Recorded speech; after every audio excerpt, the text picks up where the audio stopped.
What is the life of a professional kicker that people might not know? I feel like you guys as kickers, we either don't hear about you or everybody's cussing you out. You know what I mean? You always hear that you have one job thing, and it's like, and it's just, I can't imagine it's a fun time. You want to be either unnoticed, or because it seems like if you're being noticed, it's never a good thing unless your name's Justin Tucker or Adam Vinatieri. Right. You know what I mean? So what goes into that? Like, it seems like the job security, and there's only one kicker on every team for the most part. Like, how do you stay up and stay positive? And because you're making kicks, you know what I mean? You're making your kicks. And then, just how do you stay in the right mental frame? Yeah, I think that's something that I learned early on. Was I had success, early on in my college career, and dealt with a little bit of injury in college, but then kind of picked right back up on it and had a good junior and senior season, which then ultimately got me into the National Football League. But when I got to the NFL, just as you mentioned, I mean, there's only 32 guys on a roster. And fortunately for me, early on in my NFL career, it was kind of during the heart of COVID. And so teams were carrying a practice squad guy, often kind of two practice squad specialists. And so that kind of opened my door to get on rosters. And so, when you look at my resume of teams that I've been with, I would say there was really only one team that I had a genuine chance of having that spot. And that's when I was with the Raiders. I had missed a couple kicks off the dirt. I'd missed one when we played in London. And then they replaced me with Daniel Carlson, who's had a great career and is still there. And so the rest of them, it's always been, okay, this guy's been injured. Can you come in for a week? Obviously COVID, like I mentioned, but yeah, the mental struggle of being a professional, not only a football player, but a kicker, is it's a cutthroat league, man. I mean, you hear it all the time of, a kicker comes in, he has one bad game, he's cut, and another team picks him up and he has a stellar career after that. And so finding out the differences of why, you're successful with one team versus the other. And you see that with quarterbacks as well, jumping around the league. And so one thing that, looking back on is if I had a little bit more time and teams put a little bit more trust in, in their kickers, I think you can see them start to develop.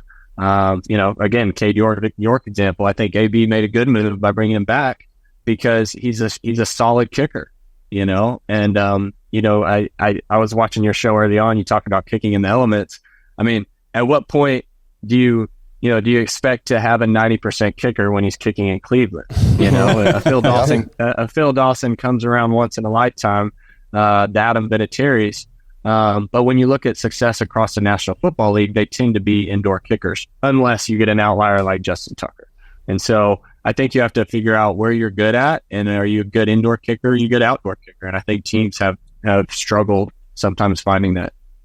So then in relating to that, we always hear this with like quarterbacks too. All the quarterbacks can throw, they all got NFL arms. All the kickers in the NFL, they can all kick. How much of the game is between the ears? How much of it is mental? And if you hit a rough patch, maybe get cut a couple times, how hard is it to get it back? Like Cade York, how hard is it for him to come back in, refocus, and realize like, okay, I know I can kick at this level. I've done it before. I just got to relax and do it again. How hard is that? Yeah, I think it's, to the everyday person, the viewer, you can allude it to, playing golf.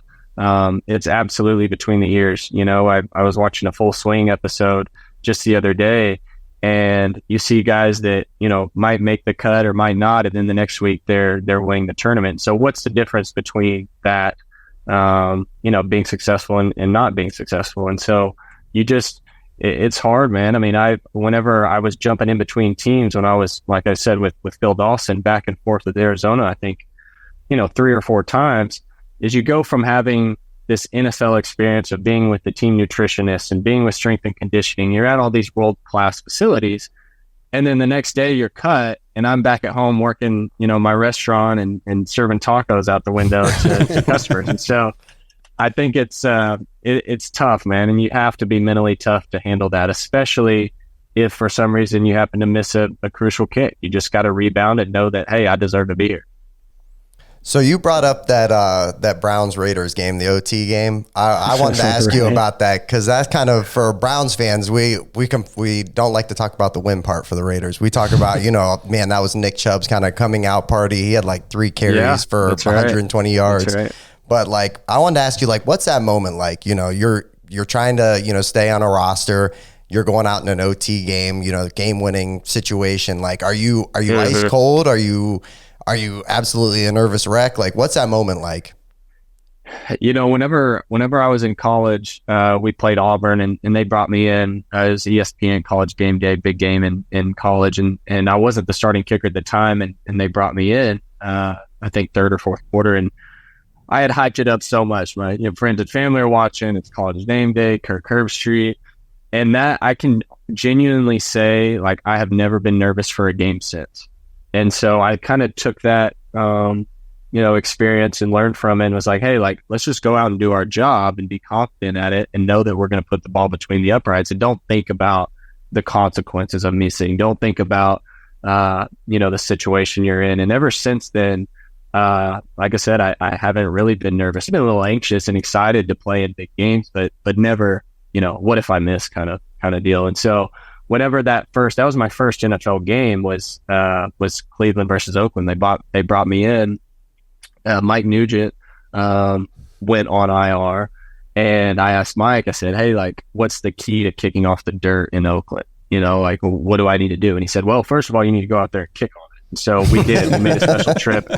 We made a special trip out to Oakland, from Alameda to Oakland, and went and kicked on the dirt, and I struggled, man. I mean, it's imagine kicking off a clay infield. It's like kicking off concrete. The ball end up to draw more than if you're kicking and planting off of grass or turf. And so, yeah, both of my misses were pulls. I drew the ball and missed it wide left.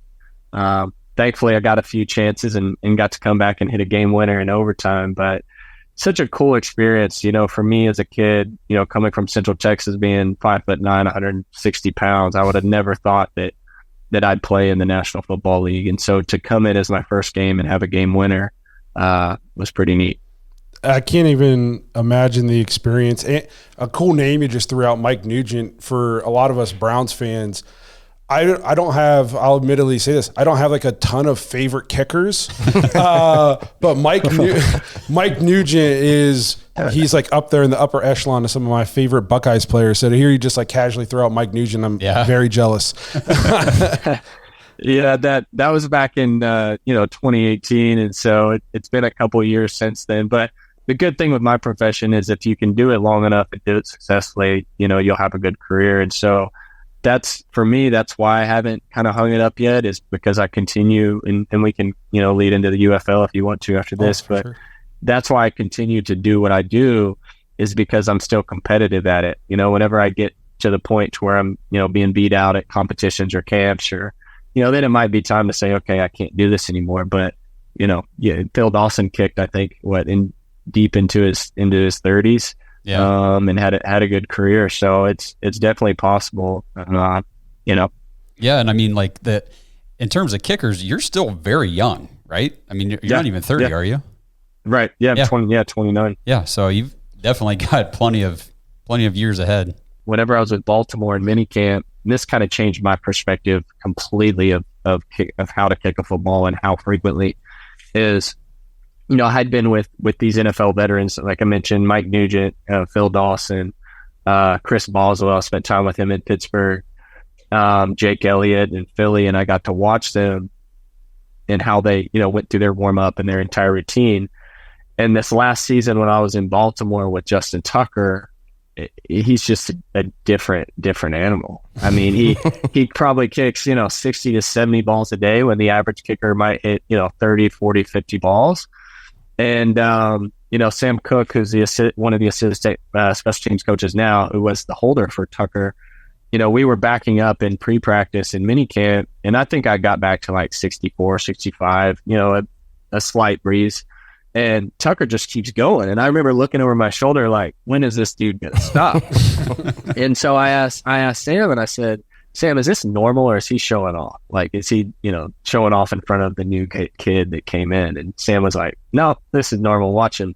So Tuck went back. I think it was like 78 or 80 yards or something with like not even a breeze, and the dude is 4-stepping it and hitting it halfway up the pipe. It's like it's just mind-boggling what that guy can do.